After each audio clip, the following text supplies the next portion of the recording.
Hello everyone, कैसे हैं आप लोग। आई होप सब लोगों की तैयारी अच्छी चल रही होगी। सो आज 8 जुलाई हो गया है, यानी कि अब आप लोग के एग्ज़ाम में बचे हैं ओनली 17 डेज़। ठीक है, तो हम लोगों ने बिहार स्पेशल में एंशियंट हिस्ट्री ऑफ बिहार शुरू किया था, और उसमें हमने पिछले लेक्चर में जो महाजनपदा है तो उसके बारे में हमने किया था। इस लेक्चर में हम लोग करेंगे rise of Magadh and it's dynasties. ठीक है,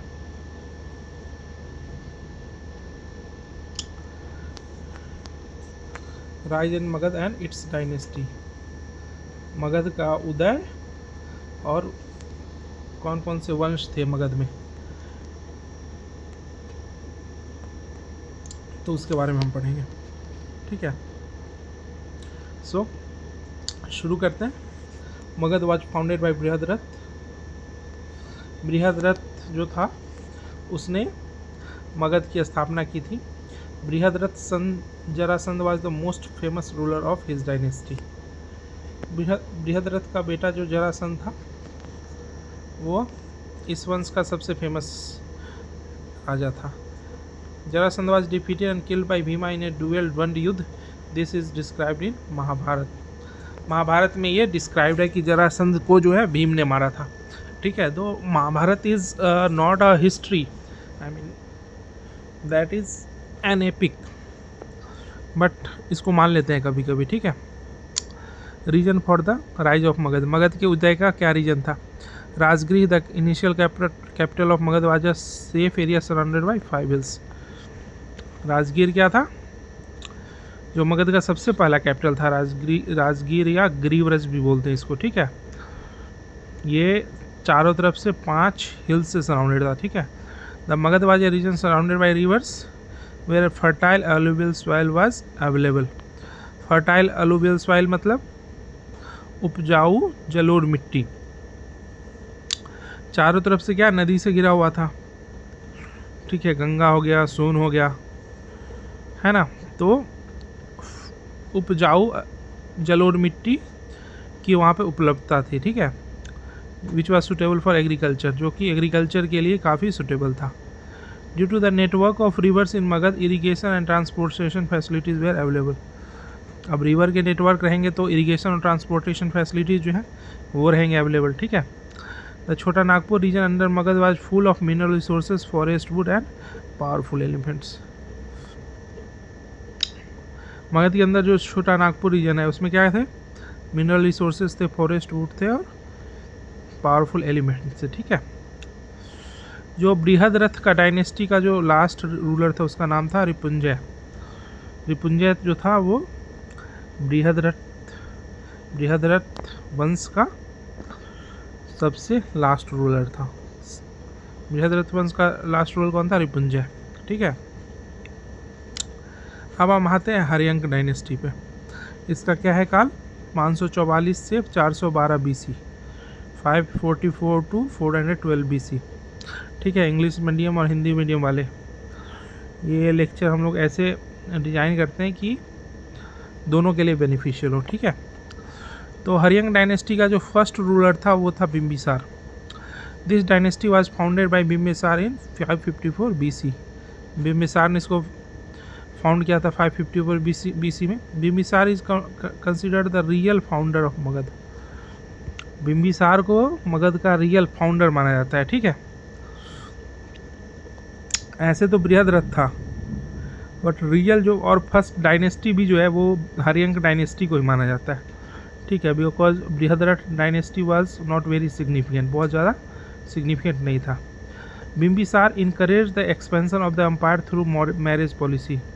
बिम्बिसार ने क्या किया कि एम्पायर के एक्सपेंशन को इनकरेज किया थ्रू मैरिज पॉलिसी।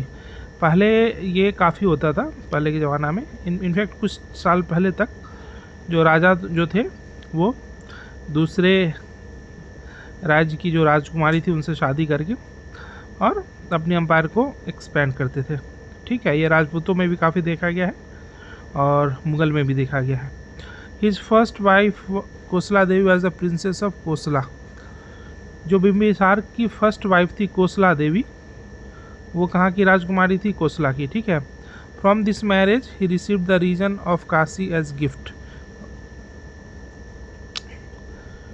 ठीक है, कोसला से उनको क्या मिला? काशी जो है एज ए डॉरी में मिला। ठीक है, क्योंकि वो कोसला की राजकुमारी कौशल देवी थी, तो उससे उन्होंने शादी किया था। His second wife was Chellana. Chellana जो थी वो बिंबिसार की सेकेंड वाइफ थी। Chellana was the daughter of Chetak the king Lichchhavi. Chellana कौन थी? लिच्छवी का किंग जो था चेतक, उसकी डॉटर थी। ठीक है। His third wife Kshema was the princess of Madra of Punjab. जो उसकी तीसरी वाइफ थी। ठीक है, पहली वाइफ कौन थी? कौशल देवी थी। दूसरी वाइफ कौन थी? चेलन्ना या चेल्हाना। ठीक है, चेल्हाना कौन थी? लिच्छवी किंग चेतक की बेटी थी। ठीक है, और इसकी थर्ड वाइफ कौन थी? क्षेमा। क्षेमा कौन थी? तो पंजाब में मद्रा जनपद था। ठीक है, तो वहाँ की राजकुमारी थी। Bimbisara made friendly relations with Chandra Pradyota the ruler of Avanti. Bimbisara ने, अवंती का राजा था चंद्र प्रद्योत चंद, ठीक है, उससे फ्रेंडली रिलेशंस बनाए। बिंबिसारा सेंट हिज रॉयल फिजिशियन जीवक फॉर द ट्रीटमेंट ऑफ चंद्र प्रद्योत। चंद्र प्रद्योत के इलाज के लिए उसका जो रॉयल फिजिशियन था जीवक, उसको उन्होंने बिंबिसार ने भेजा था। ठीक है। Bimbisara was murdered by his own son Ajatashatru in 492 BC। 492 BC में बिंबिसार का खुद का बेटा अजातशत्रु ने बिंबिसार को मार दिया।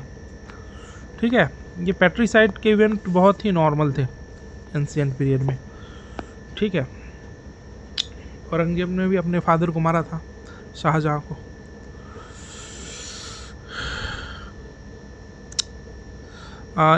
मारा नहीं था, भाई को मारा था, बट फादर को भी बंदी बना के रख लिया था।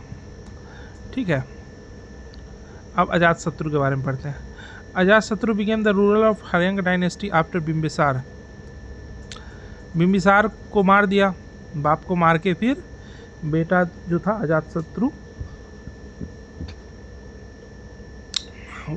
ही became ruler of Haryanka dynasty. ठीक है, वो हर्यंग वंश का राजा बन गया। His real name was Kunik.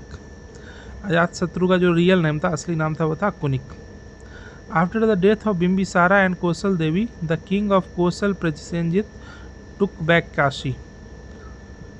Bimbisara और कौशल देवी के मरने के बाद कौशल का जो राजा था प्रसेनजीत, ठीक है ना, जो कि शादी में काशी मिला था मगध को उस समय, तो उसने काशी को ले लिया वापस, जिसके कारण क्या हुआ? Prasenjit had a conflict with Ajatashatru.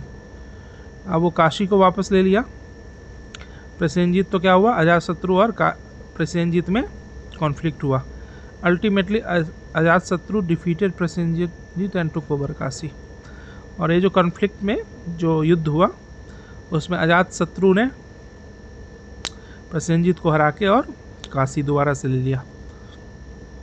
ठीक है, अजातशत्रु ने फिर प्रसेनजीत की डॉटर वजीरा से शादी भी किया। ठीक है, अब प्रसेनजीत कौन था?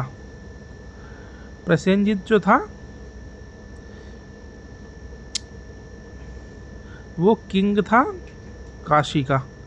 ठीक है, तो उसकी डॉटर थी, यानी कि ये रिलेटिव ही रहेंगे। या तो प्रसेनजीत जो है कौशल देवी का भाई रहा होगा, ठीक है, या चाचा रहा होगा, या कुछ रहा होगा। ठीक है, तो इसने प्रसेनजीत की बेटी से शादी कर लिया, उसको हरा के। ठीक है, अजातशत्रु डिफीटेड द वज्जी संघ एंड मल्लाज। वज्जी संघ और मल्लाह, उसको भी डिफीट कर दिया। अजातशत्रु किसको किसको डिफीट किया? वज्जी संघ और मल्लाह को। ठीक है, Ajatashatru initially believed in Jainism but later he adopted Buddhism. Ajatashatru क्या है? शुरू में तो वो जैन में उसका बिलीफ था, ठीक है। बाद में लेकिन क्या हुआ कि ये बुद्धिस्ट हो गया, ठीक है, बुद्धिज़्म को अडॉप्ट कर लिया, बौद्ध धर्म को, हिंदी मीडियम वाले। Ajatashatru organise the first Buddhist council in Saptakarni cave of Rajgir in 483 BC। ये अजातशत्रु जो था, क्योंकि जैन से अब क्या हो गया, ये बौद्ध हो गया, ठीक है, तो इसने फर्स्ट बुद्धिस्ट काउंसिल ऑर्गेनाइज किया। कहाँ का ऑर्गेनाइज किया? तो राजगीर के सप्तकर्णी गुफा है, सप्तकर्णी केव ऑफ राजगीर, और कब किया? 483 BC में, ठीक है। अब हर्यंक डायनेस्टी का और रूलर कौन था? तीसरा रूलर उदयन, ठीक है। इसका टाइम पीरियड क्या है? 460 से 444 BC। According to Sinhalese tradition Udayan killed his father Ajatashatru. देखो, जो श्रीलंका में, क्यों, बिकॉज बुद्धिज़्म जो है श्रीलंका में ही अभी भी है वहाँ पे, तो वहाँ के जो श्रीलंकन, जो वहाँ पे बुक्स मिले हैं जो बुद्धिस्ट और वहाँ के ट्रेडिशन के हिसाब से, और वहाँ की जो स्टोरी एक हिस्ट्री में प्रचलित हो जाती है, तो उसके हिसाब से Udayan killed his father Ajatashatru in 460 BC। Udayan जो है 460 BC में अपने फादर अजातशत्रु को मार दिया, ठीक है। यहाँ हम क्या देखते हैं? बिंबिसार जो है उसको मारा अजातशत्रु ने, और उदयन ने मारा किसको? अजातशत्रु को, ठीक है। उदयन और Udayan shifted his capital from Rajagriha to Pataliputra. Udayan या उदयन बोलते हैं, ठीक है। तो इसने अपना कैपिटल कहाँ से कहाँ शिफ्ट किया? राजगृह से पाटलिपुत्र। ये क्वेश्चन बहुत पूछता है, इसको याद रखना है, ठीक है। कौन सा जो राजा था उसने अपना कैपिटल शिफ्ट किया राजगृह से पाटलिपुत्र?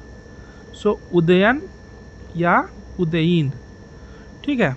उदयन या Udayan shifted his capital from Rajagriha to Pataliputra on the confluence of Ganga, Son and Gandak, ठीक है। हम लोग देख चुके हैं कि पाटलिपुत्र जो है, जो अभी का पटना है, ठीक है, तो सबसे पहली बार कैपिटल जो है उदयन ने जो राजगृह में था उससे शिफ्ट किया पटना में। उदयन हैड 3 सन्स, 3 बेटे थे। कौन थे? अनिरुद्ध, मुंडका एंड नागदशक। अनिरुद्ध, मुंडक एंड नागदशक। अनिरुद्ध, मुंडक और नागदशक, ये 3 बेटे थे उदयन के। Nagdashak was the last ruler of this dynasty. Nagdashak जो था वो इस डायनेस्टी का लास्ट रूलर था, ठीक है। Haryanka dynasty is also known as Pitrihanta या पैट्रिसाइड डायनेस्टी। क्यों बोलते हैं पितृहंता या पैट्रिसाइड डायनेस्टी? बहुत ही एविडेंट है। अजातशत्रु ने अपने बाप को मारा, फिर अजातशत्रु को उसके बेटे ने मारा, ठीक है। अब जो है दूसरा डायनेस्टी हम लोग देखते हैं, शिशुनाग डायनेस्टी। तो Shishunaga established Shishunaga dynasty in place of Haryanka dynasty. तो हर्यंक डायनेस्टी के बाद जो है शिशुनाग डायनेस्टी या शिशुनाग वंश की स्थापना की। शिशुनाग का कैपिटल क्या था? वैशाली, ठीक है। Shishunag defeated Avanti king Avantivardhan and merge Avanti in Magadh. Shishunag ने जो अवंती का राजा था अवंतीवर्धन, उसको हराया, ठीक है, और अवंती को मर्ज किया किसमें? मगध में, ठीक है। तो शिशुनाग ने अवंती का राजा था अवंतीवर्धन, उसको हरा के और अवंती का मर्ज करा दिया मगध में, ठीक है। Apart from this Shishunag also merged Vatsa and Kaushambi with Magadh. Avanti को तो मर्ज किया ही किया, और वत्सा और कौशाम्बी इसको भी मगध में मर्ज कर दिया, ठीक है। After the death of Shishunag in 394 BC, Kalashoka became the ruler of Magadh.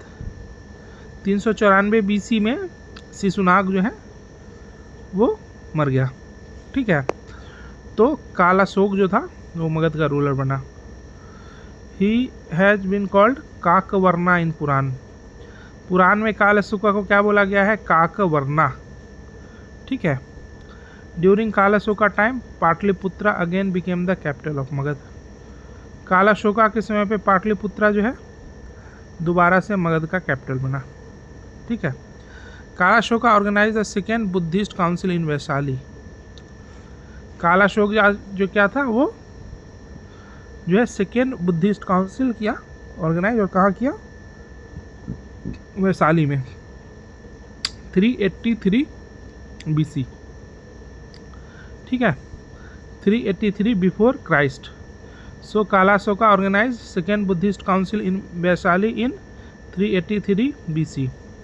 After the death of Kalashoka his 10 sons ruled. Kalashoka के डेथ के बाद उसके 10 राजा जो उन्होंने शासन किया। The last ruler of Shishunaga dynasty was Nandivardhana. Shishunaga dynasty का जो लास्ट रूलर था वो कौन था?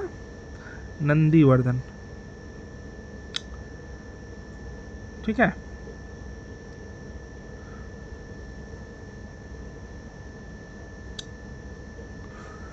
अब शिशुनाग डायनेस्टी के बाद कौन सा आया? नंद डायनेस्टी। नंद डायनेस्टी का टाइम पीरियड क्या है? ये क्वेश्चन जनरली पूछते हैं क्रोनोलॉजिकल में कि कौन सी 70 में भी पूछा है। ठीक है। तो नंद डायनेस्टी का टाइम पीरियड है 344 to 321 BC। Mahapadma Nanda establish the Nanda dynasty by ending the Shishunaga dynasty in 344 BC। जो महापद्म नंदा था, ठीक है, उसने शिशुनाग डायनेस्टी का एंड किया और एस्टैब्लिश किया नंद डायनेस्टी का। ठीक है। Mahapadma Nanda assume the title of Ekarat और एक छत्र।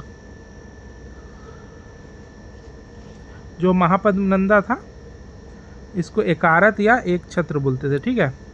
Mahapadma Nanda has been called Ugrasena in Pali text. Pali की जो टेक्स्ट है, जो पाली, उसमें महापद्म नंदा को क्या कहा गया? Ugrasena. In the Puranas he has been described as second incarnation of Parashurama. Purana में इसको क्या कहा गया है? परशुराम का दूसरा अवतार। ठीक है। Mahapadma Nanda expanded the Magadha empire by defeating Panchala, Ikshvaku, Kashi, Ashmaka, Kalinga, Maithila etcetera. Mahapadma Nanda था, उसने मगध एम्पायर को और एक्सपेंड किया। ठीक है। किसको? पंचाल को डिफीट करके, इक्ष्वाकु को, काशी को, अश्मक, कलिंग, मैथिल। ठीक है। तो इन सब को डिफीट करके मगध एम्पायर को और एक्सपेंड किया और विस्तार किया। Till 321 BC Magadh had expanded the most during the time of Mahapadma Nanda. 321 BC तक महापद्म नंदा के समय मगध का सबसे ज़्यादा एक्सपेंशन हुआ। ठीक है। The great grammarian Panini was a contemporary of Mahapadma Nanda. जो पानिनी था वो किसके समकालीन था? कंटेम्प्रेरी मतलब समकालीन, महापद्म नंद के समकालीन थे पानिनी। ठीक है। The last ruler of this dynasty was Dhanananda. जो नंद डायनेस्टी का सबसे लास्ट रूलर था वो कौन था? Dhanananda. It was during the time of Dhanananda that the great Greek ruler Alexander attacked India. ठीक है। अलेक्जेंडर जो है 326 BC में इंडिया को अटैक किया था, इंडिया के ऊपर। और उस समय कौन था रूलर? धनानंद। ठीक है। The Nanda dynasty was very prosperous economically and militarily. Nand dynasty जो है, नंद वंश था, वो आर्थिक और मिलिट्री, ठीक है, आर्थिक और सामरिक रूप से बहुत ही सशक्त था, प्रोस्पेरस था, समृद्ध था, जिसके कारण अलेक्जेंडर की आर्मी जो है उसने रिफ्यूज़ कर दिया। ठीक है, वो ब्यास रिवर को क्रॉस ही नहीं किया क्योंकि उसको डर था। इतनी बड़ी आर्मी थी धनानंद की कि उसको डर था कि वो बुरी तरह डिफीट हो जाएंगे। ठीक है, अब शुरू होता है खेल चाणक्य का। तो धनानंद इंसल्टेड द लर्नड ब्राह्मण Chanakya in his court. Dhanananda ने चाणक्य को इंसल्ट किया अपने कोर्ट में। Chanakya got Dhanananda killed with the help of Chandragupta Maurya. ठीक है, चंद्रगुप्त मौर्य ने धनानंद को मारा, सब किसके निर्देश में? तो चाणक्य ही गुरु था चंद्रगुप्त मौर्य का। After the fall of Nanda dynasty the Maurya dynasty was established under the leadership of Chandragupta Maurya. ठीक है, लीडरशिप तो चंद्रगुप्त मौर्य का था, लेकिन दिमाग किसका था? चाणक्य का। ठीक है, तो ऐसा माना जाता है कि मतलब इसमें कोई सच्चाई है या नहीं है, बट फॉकटेल ऐसा है कि चाणक्य जो था, तो जब उसको इंसल्ट किया धनानंद ने, तो वो ऐसे ही जा रहा था, तो उसको एक चरवाहा मिला। So Chandragupta Maurya is not considered from the, जो वर्ण सिस्टम में जो 3 कैटेगरी है अपर वाले, तो ही इज कंसिडर्ड है शूद्र। ठीक है, अभी के टाइम पे जो कुशवाहा कास्ट है वो अपने आप को चंद्रगुप्त मौर्य से रिलेट करते हैं। तो एक चरवाहे को उसने पकड़ लिया, उसको राजा बना दिया। दैट चरवाहा वाज चंद्रगुप्त मौर्य। तो ये एक स्टोरी है, इसकी सच्चाई जो है, ऑथेंटिसिटी जो है, ये अभी तक कहीं से भी प्रूव नहीं किया गया है। ठीक है, तो इस लेक्चर में यहीं तक देखते हैं। अगले लेक्चर में हम लोग करेंगे मौर्य डायनेस्टी के बारे में।